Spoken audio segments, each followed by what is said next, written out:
Alrighty, I'm going to give this my best shot. Now, you know, I've had issues trying to hold that boot up and get that piston in at the same time. So, I started thinking, and as you can see, I have 4 wires here. 1, 2, 3, and 1 in the back. And basically, what that is 12-2 electrical wire. I had some spare lying around. So I took the white and the black, 12-2, it's kind of weird, it's really 3, but 12-2 means 12 gauge and 2 conductor and a ground. Well, I'm not going to use the ground because it doesn't have a sheath, whereas the black and white conductors have a sheath. 14 gauge I didn't attempt. I figured that might be a little too flimsy, but it might work. But I had the 12-2, so I'm going to go ahead and use the 12-2. Well, how do I keep that copper wire from actually puncturing the boot? Well, what I did is, as you can see, this does have a tendency to stick out a little bit. So I took a pair of needle nose pliers, I pulled this end up and gave myself at least a 1/4 inch of sheath, as you can see on this one. See, I pulled it, and then on this end I have a protective sheath when I bend it over, because that wire is actually now down here. So I bent this over a little bit. I'll show you. So here's the end of the wire. If you look at the flat part here, where my thumbnail is, there's the end that will protect the boot. And I took my needle nose, well, actually a little more than I thought. Okay, I took my needle nose. I'll cut off a little bit here just to show you. Okay, makes it nice and smooth. And I just bent it a little bit. Made myself a little bit of a hook out of it. And that's what I use to actually grab each of these 4 corners. And now that way I won't puncture the boot as long as I'm careful. So now I've got to lube up the piston and then take something else and get these, you know, I've got 4 corners, so I've got to get it in there and start pulling these corners as I insert the piston. So I have something for that. I'll be right back. Let me back this off a little bit and I'll show you ideas that I came up with. I went through Walmart yesterday and I thought about, you know, the wire. Well, how am I going to get this pulled back, this pulled back, this pulled back, and get the piston in? Well, I thought about crochet needles. But you'd have to be very careful because it does have a bit of a hook there. And I thought, well, I'd have to file that down. There was a possibility. Then, over there in the section where you have all the hobbies, they have a 5 pallet knife set. And I thought, now that's pretty neat. These are all plastic. And if I lube those up with a little bit of brake fluid, I could push that around and probably get that piston in there. And then I looked and found this one. This one's actually metal. And it has a little flexibility. So if I lube that up, I can probably stick that in there and swing it left and right and get that in there. And it's also angled, which means I can do this and it's going to be angled this way and this way, you know, away from it. And I can get that in there very delicately. So I think I'm going to try the metal one.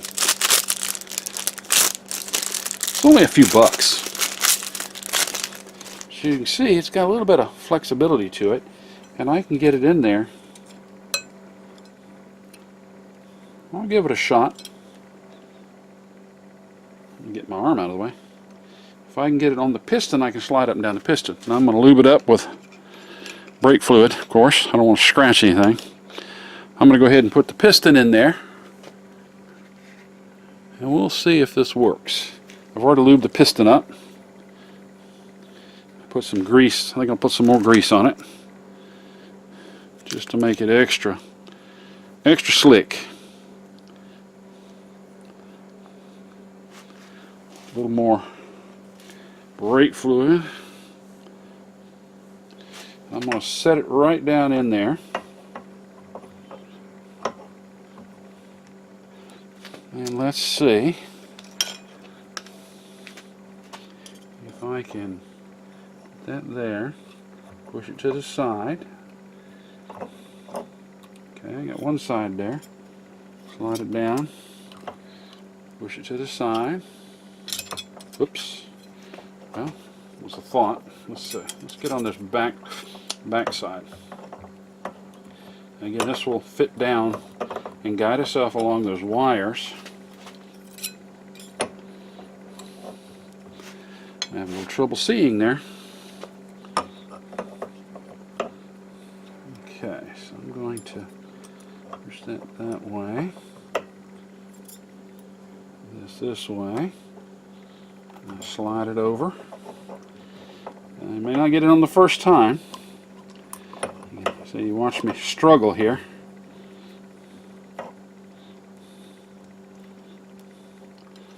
Alright, I got a little bit of a tilt towards you, toward the camera. I'm going to get up under here. A little bit of a tilt there. Get up under here.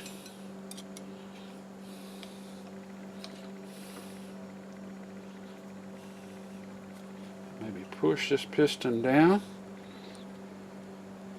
Take that little knife out. And there we go. I'll remove one wire at a time. Be very careful trying not to nick the boot. Slide it up.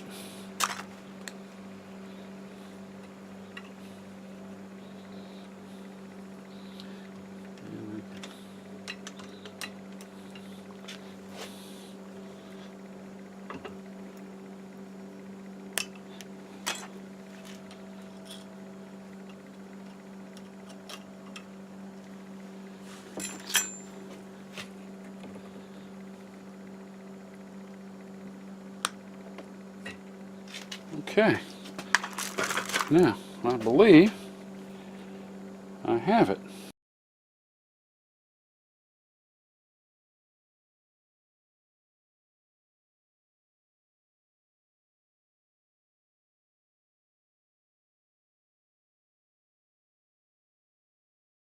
So now I'm going to take my tool, and I'm going to use a screwdriver. Well, here's my tool. And screw the piston back down, and then it's going to come up to here. I'm going to put a little more brake fluid on it. It's going to come up to here, and that top part of the boot will actually meet the groove. So very carefully get this threaded.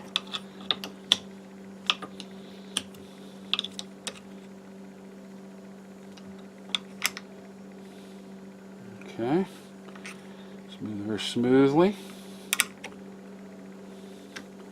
Down we go. There's this mosquito in the garage with me,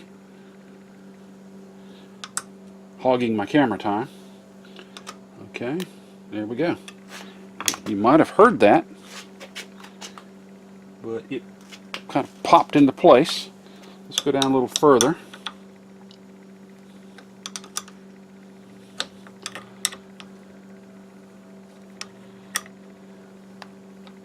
Go. So now I'm going to back it out and see if everything stays in place. It does help it if you have a vise too.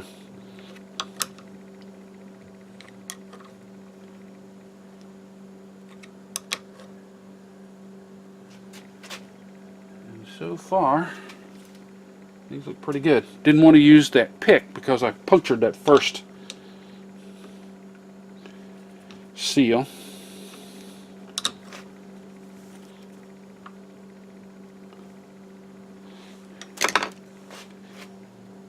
Yeah, things look pretty good. And the boot is staying up. And as far as I want to take the piston, it remains sealed down at the bottom. Okay, don't want to back it out too far, then it's going to pull everything apart. Okay, so I don't see any punctures. I'm going to take my flashlight here in a second. That's probably about as far as I'm going to take that piston, because by the time I put the pads in, okay, so I think I solved the problem. That took me a lot less time. Alright, let's take this light. Let's look around. It's sealed there. It's sealed there. I'm going to take this wire and just kind of lift up, since it's a smooth surface.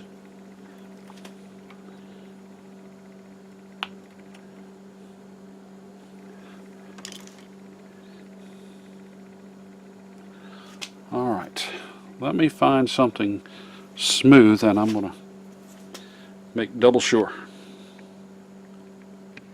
Let's get a close-up there. Now, as you can see, it's right down in here is where I was having the issue with that part of the boot, which had a lip on it to stay inside there.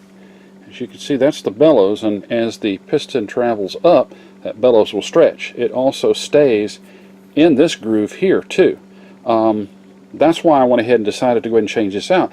When I would take the piston and increase the distance from here to here, that boot would remain down here, which means that's just contamination.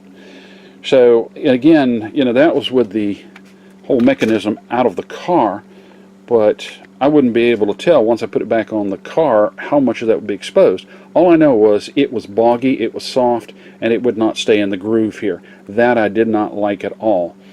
So I think I've made that much easier, and I will examine one more time. I don't think I've got any punctures.